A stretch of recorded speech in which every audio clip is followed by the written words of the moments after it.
तो इस कहानी की शुरुआत ओब्रे पार्कर नाम की एक लड़की से होती है, जो अपनी सबसे पक्की दोस्त ग्रेस की शोक सभा में आई हुई थी। उसकी मौत की वजह से वो पूरी तरह से टूट चुकी थी, क्योंकि ग्रेस के साथ उसने काफी अच्छे पल बिताए थे। मगर तभी उसको कुछ अजीब से विज़न्स आने लगते हैं, जिनमें वो अचानक से उस आदमी को देखती है जिसके साथ वो एक समय समंदर के किनारे इंटीमेट हुई थी। और अब उसे एक के बाद एक इसी तरह के विज़न्स आए जा रहे थे, जिससे परेशान होकर वह ग्रेस के पति मार्क से बात करती है और वहां से जाने लगती है। पर उस समय कुछ लोगों ने उसको देखकर घेर लिया था और वो लोग उसको अजीब तरह से घूर रहे थे, मगर ओब्रे उन पर ध्यान दिए बिना ही वहां से निकल जाती है। इसी बीच ओब्रे की मुलाकात ग्रेस की एक दूर की कजिन एलिस से होती है, जिसको पता था कि ओब्रे और ग्रेस सच में कितना ज्यादा नजदीक थे। इसलिए वो ओब्रे से कुछ अजीब सी बातें करती है, जैसे ग्रेस ने ओब्रे के लिए मरने से पहले कुछ छोड़ा होगा, जिसको बस ओब्रे ही समझ सकती थी। पर ओब्रे को अभी कुछ भी समझ नहीं आता, इसलिए वो सीधा ग्रेस को याद करते हुए उसके रेस्टोरेंट की ओर जाने लगती है। वहाँ वो एक स्टिक की मदद से गेट के अंदर मौजूद एक चाबी को गिराती है और उसको उठाकर रेस्टोरेंट को खोलकर अंदर चली जाती है, जहाँ जाकर उसको ग्रेस की और भी ज्यादा याद आने लगी थी। वहाँ पर वो उस हर पल को याद कर रही होती है जो उसने वहाँ पर ग्रेस के साथ बिताए थे, और वो एक ड्रिंक बनाकर उसको पीते हुए हवा में ही ग्रेस के साथ बातें करती है, जैसे ग्रेस उसके पास ही बैठी हुई हो। अब इसके बाद ओब्रे ने वहाँ मौजूद फिश टैंक में खाना डाल दिया था और बाद में पास में मौजूद एक टेलीस्कोप के पास चली गई थी, जिसको ग्रेस ने एक नेबर के अपार्टमेंट की विंडो की ओर किया हुआ था। ये देखकर ओब्रे को थोड़ी सी हंसी आ जाती है, क्योंकि ग्रेस को अपने पड़ोसियों पर नजर रखना काफी ज्यादा पसंद था। अब इसके बाद वो ग्रेस के अपार्टमेंट में चली जाती है, जहाँ बेड पर सोते हुए वो वापस से ग्रेस के बारे में ही सोच रही थी। अब वो उसके टेबल पर रखे एक रेडियो को देखती है, जिसमें से कुछ आवाजें आ रही थी। ऐसा लग रहा था कि मानो उसमें से कोई उससे बात करना चाहता हो, इसलिए वो रेडियो के माइक्रोफोन को उठाकर दूसरी और मौजूद आदमी से बात करने की कोशिश करती है, मगर अभी भी उसको साफ आवाज नहीं आती, जिससे इरिटेट होकर वो लाइट ऑफ करके सो गई थी। पर अभी भी उसको ऐसा लग रहा होता है जैसे ग्रेस उसके साथ बेड पर ही लेटी हुई है, जिससे परेशान होकर वो सोफे पर जाकर लेट जाती है और अपनी माँ को कॉल करती है। ओब्रे काफी समय से अपनी माँ के पास नहीं गई थी, इसलिए उसकी माँ उसको बुलाती है, मगर ग्रेस के रूम में अभी सिग्नल सही नहीं आ रहे थे, इसलिए ओब्रे को कॉल काटनी पड़ती है। तभी उसको वापस से उसी बीच वाले आदमी एडवर्ड के बारे में ख्याल आने लग गए थे, जिसमें वो एडवर्ड को कमरे में बैठा हुआ देखती है। लेकिन उसके पास जाकर उसका नाम पुकारने पर जब एडवर्ड उसकी ओर देखता है तो ओब्रे की तो रूह कांप उठती है, क्योंकि एडवर्ड के चेहरे में एक बहुत बड़ा शेद हो रखा था और देखने में वो बहुत ज्यादा डरावना लग रहा था। मगर ये सब बस ओब्रे का एक सपना होता है, जिसे देखकर वो वापस से उठ जाती है। उसके घर का हीटर भी किसी अनजान रीजन की वजह से बंद पड़ गया था, इसलिए ओब्रे बाहर की तरफ देखती है, जहां बर्फ पड़ रही थी। मगर सबसे अजीब बात ये थी कि शहर में उसको कोई भी दिखाई नहीं दे रहा था, जबकि उस जगह हमेशा लोगों की चहल पहल रहती थी। वहीं दूर के जंगल में धुआं भी उठ रहा था, जिसे देखकर ओब्रे को अभी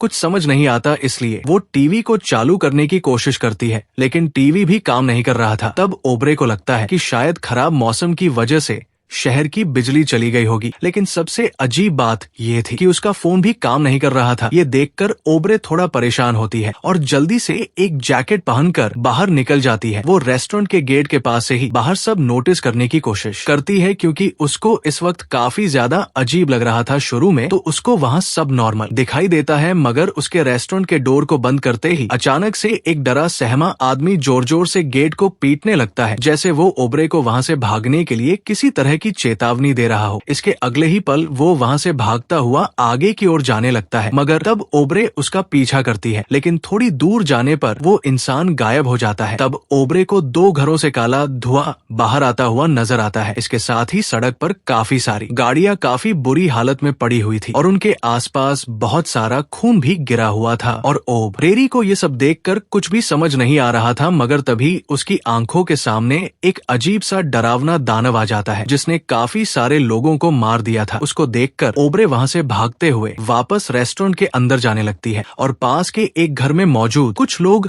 उसको भागते हुए देख रहे थे। तब ओब्रे जैसे तैसे करके रेस्टोरेंट के अंदर पहुँच जाती है, लेकिन अभी भी उस राक्षस ने उसका पीछा नहीं छोड़ा था। वो रेस्टोरेंट के बाहर ही खड़ा हुआ था, जिससे डरते हुए ओब्रे टेबल के पीछे छुपकर उसके वहाँ से जाने का इंतजार करने लगती है। लेकिन वो राक्षस वहाँ से नहीं जाता और उल्टा गेट पर लगातार हमला करते हुए अंदर आने की कोशिश करने लगता है और ओब्रे इससे बहुत ज्यादा डर गई थी। तभी उसको अचानक से किसी की आवाज आने लगती है, जो टेबल पर रखे रेडियो की मदद से ओब्रे से बात करने की कोशिश कर रहा था। और सबसे अजीब बात यह थी कि उसको ओब्रे का नाम पहले से ही पता था। वो ओब्रे को उसकी जान बचाने के लिए आंखें बंद करके रेडियो को गेट की ओर करने को कहता है, और ओब्रे भी ऐसा ही करती है, मगर गेट से काफी ज्यादा दूर होने की वजह से उस आदमी द्वारा बजाई गई धुन उस राक्षस तक नहीं पहुंच रही थी। इसलिए वो ओब्रे को गेट के पास जाने को कहता है। तब डरते हुए ओब्रे गेट के पास जाती है, लेकिन अभी भी उसने अपनी आंखें डर के मारे बंद की हुई थी। उसके आसपास अब बस वही धुन गूंज रही थी, जो दूसरी ओर से वो अनजान शख्स राक्षस को सुनाने की कोशिश कर रहा था, जिससे सच में वो राक्षस वहाँ से भाग जाता है। तब सिसकते हुए ओब्रे भी अपने घुटनों पर बैठ जाती है, लेकिन उस आदमी के हिसाब से अभी भी खतरा पूरी तरह से टला नहीं था। इसलिए वो ओब्रे को ऊपर जाकर कमरे को लॉक करने की सलाह देता है। तब ओब्रे भी उससे कोई सवाल नहीं पूछती और जल्दी से ऊपर जाने के बाद उस आदमी से उसके बारे में जानने की कोशिश करती है, क्योंकि उस आदमी की बातों से ऐसा लग रहा था जैसे वो ओब्रे के बारे में बहुत कुछ जानता हो। वो आदमी तब अपने बारे में बताता है कि असल में वो ग्रेस का ही एक दोस्त है, और ग्रेस ने उसके और कुछ और लोगों के साथ मिलकर काफी खतरनाक चीज ढूंढी थी, जिसका एक हिस्सा उसने अपने ही घर पर कहीं छुपा के रखा हुआ था। और वो जानती थी कि कभी न कभी ओब्रे उस जगह पर आएगी और मुसीबत में फंसने के बाद उसको उस आदमी की मदद जरूर पड़ेगी। पर ये सब बातें ओब्रे के सर के ऊपर से जा रही थी, मगर अब वो उस आदमी से जानने की कोशिश करती है कि उसने उस राक्षस को कैसे भगाया, जिस पर वो आदमी ओब्रे को एक बहुत ही खास तरह की धुन के बारे में बताता है, जिसको ग्रेस और उसके साथ के लोगों ने ढूंढा था। इस धुन की वजह से ही धरती पर अलग अलग दुनिया के रास्तों को खोला जा सकता था, और उन्हीं रास्तों में से एक से ये राक्षस धरती पर आया है, और उसको भगाने के लिए भी उसने उसी तरह की धुन का इस्तेमाल किया था। तभी अचानक से ओब्रे को खिड़की से बाहर देखने पर कुछ और लोग भी राक्षस से बचते हुए दिखाई देते हैं, जिनके बारे में वह उस आदमी को बताती है, मगर वो आदमी उन लोगों की मदद नहीं कर सकता था। इसलिए वो ओब्रे को बस चुप रहने को कहता है। तब ओब्रे छुप कर रोने लगती है, और वो आदमी भी उससे बात करना बंद कर देता है। ये सब देखकर ओब्रे काफी ज्यादा सहम गई थी, और उसको लग रहा था कि शायद वो मर गई है और ये सब उसके साथ नर्क में हो रहा है। मगर तभी उसकी नजर पास में मौजूद एक लिफाफे पर पड़ती है, जिस पर ग्रेस ने अपनी हैंडराइटिंग में ओब्रे का नाम लिखा हुआ था। और ओब्रे जब उस लिफाफे को खोलती है तो उसमें से उसको एक रेडियो कैसेट के साथ एक नोट मिलता है, जिस पर लिखा हुआ था कि ये कैसेट दुनिया को बचाएगी। ओब्रे जब उस कैसेट को प्ले करती है तो उसमें ग्रेस की आवाज थी, जो उसको कुछ लोगों के बारे में बताती है, जिनके साथ मिलकर उसने रेडियो के सिग्नल्स पर काम करते हुए कुछ अजीब सी मेलोडीज को ढूंढ निकाला था, जो आपस में जुड़ी हुई थी और उनसे दूसरी दुनिया के रास्ते खोले जा सकते थे। उनको वैसी काफी धुनें मिली थी, मगर उनमें से नंबर 7 की धुन गायब थी। उसको भी उसने काफी ज्यादा ढूंढने की कोशिश की, मगर वो उसको कहीं नहीं मिली। मगर हमेशा से उसको डर था कि अगर ये धुन किसी गलत हाथ में लग गई तो इनके जरिए कोई भी इंसानी दुनिया का नक्शा बदल देगा। इसलिए उसने उन धुनों को अलग अलग जगह पर छुपा दिया, जहां ओब्रे और ग्रेस दोनों जाया करते थे। इन सब बातों के बाद उस कैसेट में भी एक अजीब सी धुन बजती है, और शॉकिंगली ओब्रे अपने आप को एक जंगल में पाती है, जहां उसको उसी राक्षस की आवाज आ रही थी, जिससे डरकर वो एक पत्थर उठा लेती है। पर तब तक कैसेट की धुन बंद हो जाने की वजह से वो फिर से ग्रेस के घर वापस आ जाती है। मगर इसी बीच अनजाने में उसने ग्रेस के घर लगे एक मैप को फोड़ दिया था, जिसके पीछे ग्रेस ने एक खुफिया तहखाना बनाया हुआ था, जिसमें उसकी बहुत सारी डायरीज थी, जिनको निकालकर अब ओब्रे उनमें लिखे नोट्स को पढ़ने लगती है। तभी फिर से ओब्रे से वो अनजान आदमी बात करता है और उसको अपना नाम अल्फ्रेड बताता है। उसके हिसाब से ओब्रे को उन धुनों को ढूंढने के बाद उनको बहुत संभाल कर इस्तेमाल करना पड़ेगा, क्योंकि उनमें से ही किसी एक की वजह से वो राक्षस इस दुनिया में आया था, और अगर थोड़ी सी भी चूक हुई तो एक नया दरवाजा खुल जाएगा, और हो सकता है कि वैसा ही कोई और खतरनाक राक्षस इस दुनिया में आ जाए, जिससे इंसानों का पूरी तरह से खात्मा हो जाएगा। फिलहाल आधे से ज्यादा लोग मर गए थे, और जो जिंदा थे वो छुपकर अपने घरों में बैठे थे। अल्फ्रेड को उन धुनों के बारे में बस इतना ही पता था कि कोई बहुत ज्यादा विकसित प्रजाति सदियों से उन धुनों को अलग अलग जगह पर सिग्नल्स के रूप में भेज रही थी, जिसको ग्रेस ने ढूंढ लिया था। और उस प्रजाति का मकसद भी शायद यही था कि कोई उन धुनों को एक ऑर्डर में अरेंज करके प्ले करे, जिससे वह राक्षस भी शायद अपनी दुनिया में वापस चला जाएगा। खैर, अभी अल्फ्रेड ओब्रे से ग्रेस के काम को पूरा करने को कहता है, पर ओब्रे को बाहर जाने में डर लग रहा था, इसलिए वो बाहर नहीं जाना चाहती थी। ओब्रे उस रेडियो को बंद कर देती है और ग्रेस के घर में मौजूद खाने पीने और जरूरत की चीजों को इकट्ठा करने लगती है। पर एक समय पर वो उस घर में अकेले रहकर काफी ज्यादा परेशान और चिड़चिड़ी हो गई थी, इसलिए वो खुद को फांसी लगाने की कोशिश करती है। लेकिन वो ऐसा नहीं कर पाती और बेड पर लेटकर सोचने लगती है कि वो सब सही करने के लिए बाहर जाने की हिम्मत कैसे जुटाए। अब उसको अजीब अजीब से भ्रम भी होने लगे थे, जिसमें अचानक उसको उसके ऊपर वही राक्षस दिखाई देता है और वो डरते हुए बार बार उसको मुक्के मारने की कोशिश करती है, मगर होश में आने पर उसको पता चलता है कि असल में वो बस दीवार पर मुक्के मार रही थी। अब इसके कुछ दिनों के बाद घर का सारा खाना खत्म हो गया था और पानी भी लगभग खत्म होने वाला था। ये वो समय था जब ओबरे को चुनना था कि वो डरते हुए घर में ही रहकर भूख प्यास से मरना चाहती है या फिर हिम्मत करके बाहर जाकर अपने लिए खाना इकट्ठा करना चाहती है। वो इस बारे में पागलों की तरह ग्रेस के कछुए से बात करती है, लेकिन अब वो बाहर जाने का फैसला करती है और पूरी तरह से तैयार होकर घर से बाहर आ जाती है। वो अपने साथ उस कछुए और साथ ही रेडियो और बैटरी को भी ले गई थी, ताकि अगर रास्ते में वो राक्षस उसके ऊपर हमला करने की कोशिश करे तो ओबरे उसको वापस से वो धुन सुनाकर वहां से भगा सके। तब वो पास के उसी घर के पास से गुजरती है जिसमें से पहले उसको कोई देख रहा था, पर अभी उस खिड़की पर कोई भी नहीं था और वहां बस खून के धब्बे लगे हुए थे। अब ओबरी वहां से सीधा एक सुपरमार्केट में जाती है, जहां सबसे पहले वो अपने खाने पीने का सामान इकट्ठा करती है और तभी उसको याद आता है कि वो यहाँ भी ग्रेस के साथ काफी ज्यादा आती थी, इसलिए वो उस सेक्शन में पहुंच जाती है जहां से वो सबसे ज्यादा चीजें लेते थे। और थोड़ी देर ढूंढने पर उसे सच में वहां से 3 नंबर वाली कैसेट मिल गई थी, जिसको लेकर वो वहां से निकल ही रही थी कि तभी उसको पास में खून के धब्बे दिखाई देते हैं, जिनका पीछा करते हुए वो एक फ्रीजर के पास पहुंचती है जिसमें एक आदमी की लाश पड़ी थी, जिसे देखकर पता चल रहा था कि वो कई दिनों पहले मारा गया होगा। खैर, अब सुपरमार्केट से वापस जाते समय उसे रास्ते में एक अजीब सा खंभा दिखाई देता है, जो उस राक्षस के वहां आने से पहले वहां पर नहीं था, पर ओबरे अभी उस पर ज्यादा ध्यान नहीं देती। अब रास्ते में आगे उसको काफी सारे टूटे हुए घर और वीरान पड़ी गाड़ियां दिखाई देती है, जिनके पास से उसको उस राक्षस की आवाज आ रही थी, इसलिए वो जल्दी से एक गाड़ी के पीछे जाकर छुप जाती है, मगर उसे ज्यादा देर तक कंट्रोल नहीं होता और बहुत ज्यादा डरी होने के कारण वो जल्दी से वहां से भागने लगती है। तब रास्ते में उसने अपना रेडियो भी गिरा दिया था, जिसकी वजह से वो राक्षस उसके और ज्यादा नजदीक आ गया था। तब ओबरे जल्दी से उस रेडियो को वापस से उठा लेती है और एक कार में जाकर उस धुन को बजाने लगती है, जिससे वो राक्षस वहां से भाग जाता है। मगर तब अचानक से उसको एक भ्रम होने लग जाता है, जिसमें वो खुद को कार्टून जैसी दुनिया में पाती है और वहां भी राक्षस उसके पीछे पड़ा हुआ था, जिससे बचने के लिए वो पास की एक कार के पास जाकर बैठ जाती है। लेकिन वहां पर उसको फिर से एडवर्ड दिखाई देता है और उस दुनिया में भी एडवर्ड के चेहरे पर एक शेप था, जिसे देखकर ओबरे फिर से डर गई थी, पर तभी उसको ऐसा लगता है जैसे वो समंदर में डूब रही हो और काफी बड़े बड़े राक्षसों के हाथ उसे अपनी ओर खींचने की कोशिश कर रहे थे। लेकिन जब उसका भ्रम पूरी तरह से टूटता है तो वो खुद को एक गाड़ी के नीचे पाती है और अब तक वो राक्षस वहां से जा चुका था, इसलिए ओबरे भी जल्दी से अपना सामान उठाकर सीधा वहां से उस थिएटर में चली जाती है, जहाँ पर वो अक्सर ग्रेस के साथ जाया करती थी। वहां पर वो लोग हमेशा एक ही सीट पर बैठते थे और उसी सीट के नीचे ओबरे को 4 नंबर वाली टेप भी मिल जाती है। लेकिन बाहर आने पर उसकी आंखें फटी की फटी रह गई, क्योंकि उसके सामने से एक बहुत ही विशालकाय चमकने वाला राक्षस निकला था, जिसको देखने के बाद ओबरे लगभग सदमे में ही चली गई थी। वो लगातार उसके ऊपर नजर रखती है और जब तक उसको नहीं लगता कि अब बाहर जाना उसके लिए सही होगा, तब तक वो छुपी रहती है। अब वहाँ से निकलकर वो पास ही की एक लाइब्रेरी में जाती है, लेकिन वहाँ जाते जाते रात हो गई थी और बहुत कोशिश करने के बाद भी जब वहाँ का दरवाजा नहीं खुलता तो ओबरे उस दरवाजे को तोड़कर अंदर जाती है, जहाँ वह अंधेरे में चमकने वाली लाइट की मदद से आगे बढ़ रही थी। तभी अचानक से वो लाइट बंद हो जाती है और जब तक ओबरे दूसरी लाइट को जलाती है तब तक अचानक से उसके सामने एक अलग ही तरह का राक्षस आ गया था, जो पहले वाले राक्षस से काफी ज्यादा अलग था, क्योंकि वो ओबरे को देख नहीं सकता था, इसलिए वो ओबरे को बिना कोई नुकसान पहुंचाए ही वहां से चला जाता है। तब ओबरे भी डरते हुए अपने रेडियो को फिर से उठा लेती है और अगली कैसेट को ढूंढने के लिए अपनी तलाश को जारी रखती है। तब एक स्टडी रूम में जाने पर उसको एक बॉक्स के अंदर 5 नंबर वाली कैसेट भी मिल गई थी, जिसे देखकर वो उस समय के बारे में सोचने लगती है जब वो ग्रेस के साथ उसी स्टडी रूम में लेटकर किताबें पढ़ा करती थी। फिर सोते समय ग्रेस को